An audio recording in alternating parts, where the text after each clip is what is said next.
ফাহিমা ক্লান্ত হয়ে দপ করে ফ্লোরে বসে পড়ল। হাত থেকে লাঠি পড়ে গিয়ে মৃত আওয়াজ তুলল। তার শরীরে গেমে একাকার, কপালে বিন্দু বিন্দু গাম হাতের তালু দিয়ে মুছছে। কয়েকবার জোরে জোরে নিঃশ্বাস ফেলল।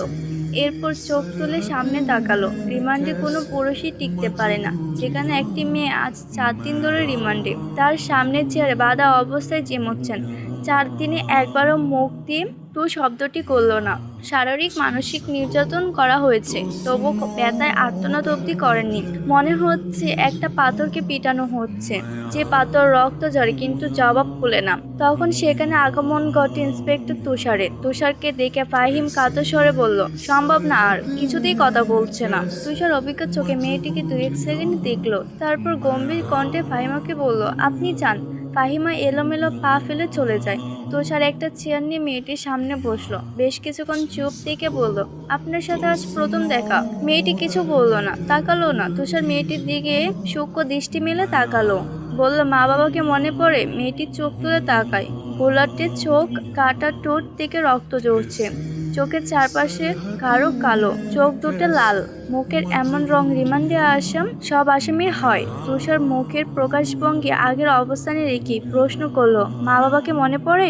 মেয়েটি মাথা নাড়ায়। মনে পড়ে তার। তুষার একটু ঝুঁকে। মেয়েটি অসহায় দৃষ্টি মিলে তাকায়। তুষার মেয়েটির হাত বাঁধন খুলে দিয়ে নির্বিকার ভঙ্গিতে প্রশ্ন করল, নাম কি? যদিও তুষার মেয়েটির নাম সহ পুরো ডিটেলস জানে, তবু জিজ্ঞেস করলো। তার মনে হচ্ছে মেয়েটি কথা বলবে। সত্যিই তাই হলো। মেয়েটি বরাক্রান্ত কণ্ঠে নিজের নাম উচ্চারণ করলো, পদ্ম। আমি আমি পদ্মজা। পদ্মজা হেলে পড়ে তুষারের উপর। তুষার দ্রুত দৌড়ে ফেললো।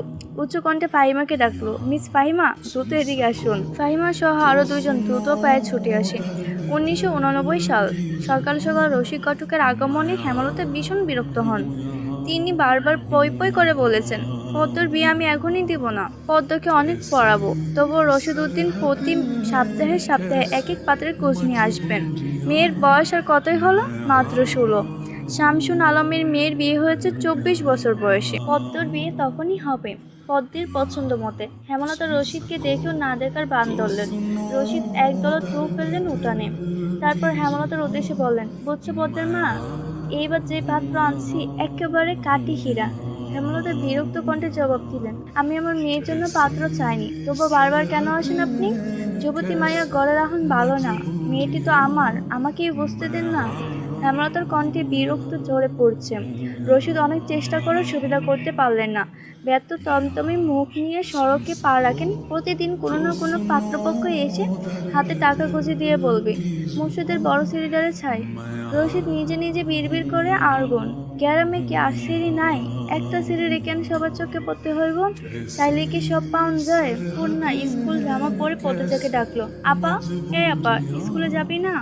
আপারে। পদ্মজা পিটপিট করে চোখ খুলে কোনো মতে বলল, না। পরপরই চোখ বুজে ঘুমে তলিয়ে গেল। পূর্ণা নিরাশ হয়ে মায়ের রুমে চলে আসে।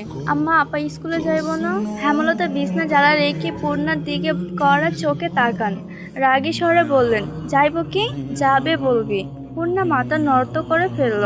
হেমলতা কড়া আদেশ, মেয়েদের পড়াশোনা করাচ্ছি, অশুদ্ধ ভাষায় কথা বলার জন্য নয়, শুদ্ধ ভাষায় কথা বলতে হবে। পূর্ণাকে মাথা নত করতে দেখে হেমলতা তৃপ্তি পান। তার মেয়েগুলো মান্যতা চেনে খুবই অনুগত। তিনি বিছনা যাতে যাতে বলেন, পদ্মার শরীর ভালো না, সারা রাত পেটের ব্যথায় কেঁদেছে, থাকুক ঘুমাক। পূর্ণার কিশোরী মন বুঝে চায় পদ্মজা কিসের ব্যথায় কেঁদেছিল। সে রাতে নানি বাড়ি ছিল বলে সে জানতো না। ভোরেই চলে এসে নানা বাড়ি হেঁটে যেতে 5 মিনিট লাগে। পূর্ণাকে চুপচাপ দাঁড়িয়ে থাকতে দেখে হেমলতা বললেন, তুই যা, মাথা নিচু করে যাবি, মাথা নিচু করে আসবি। আচ্ছা আম্মা। পূর্ণা রুমে এসে আয়নার সামনে দাঁড়ালো, নিজেকে খুঁটিয়ে খুঁটিয়ে দেখলো। এরপর গত মাসে মেলা থেকে আনা লিপস্টিক গাঢ় করে টুটে মাখে। 14 বছরের পূর্ণা ইদানিং খুব সাজতে ইচ্ছে করে। হেমলতা সেজে গুজে স্কুলে যাওয়া পছন্দ করেন না বলেই পূর্ণা আগে লিপস্টিক মাখেননি। টিনের দেওয়ালে কাঠের গোড়ে কাটায় সকাল 10টা বাজে মাত্র, এখনো পদ্মজা উঠল না। হেমলতা মেয়ের রুমে ঢুকলেন। পদ্মজা 2 হাত ভাঁজ করে ঘুমাচ্ছেন। জানলার পর্দা ভেদ করে আসা আলোতে পোলক রোদ্দুর স্পর্শ পদ্মজার মিশ্রণ। পাতলা ঠোঁট, ফর্সা ত্বক চিকচিক করছে। হেমলতা বিসমিল্লা বলে ৩ বার ফু দেন মেয়ের শরীরে। গুরুজনরা বলেন মায়ের নজর নাকি বেশি লাগে, নজর কাটাতে বিসমিল্লা বলে ফু দিতে হয়। হেমলতা মায়া লাগছে পদ্মজার ঘুম ভাঙাতে, তবু আদরে গলায় ডাকলো, পদ্ম, এই পদ্ম। পদ্মজা চোখ খুলে মাকে দেখে দ্রুত উঠে বসে। যেদিন ঘুম থেকে উঠতে দেরি হয় সেদিন হেমলতা ডেকে তোলেন। পদ্মজা অপরাধী কণ্ঠে বললেন, বেশি দেরি হয়ে গেছে আম্মা। সমস্যা নাই, মুখ ধুয়ে আয়। পদ্মজা দ্রুত কলপারে গিয়ে ব্রাশ করে মুখ ধৌত করে। হেমলতা শিক্ষকের মেয়ে, তাই তার মধ্যে নিয়ম নীতির প্রভাব বেশি। মেয়েদের শক্তপোক্ত নিয়মে বড় করেছেন। পদ্মজা রান্নাঘরে ঢুকে দেখলো প্লেটে খাবার সাজানো। সে মৃদু হেসে প্লেট নিয়ে টেবিলে গিয়ে বসলো। তখন হেমলতা আসেন। পদ্ম দ্রুত ওড়না দিয়ে মাথা ঢাকে।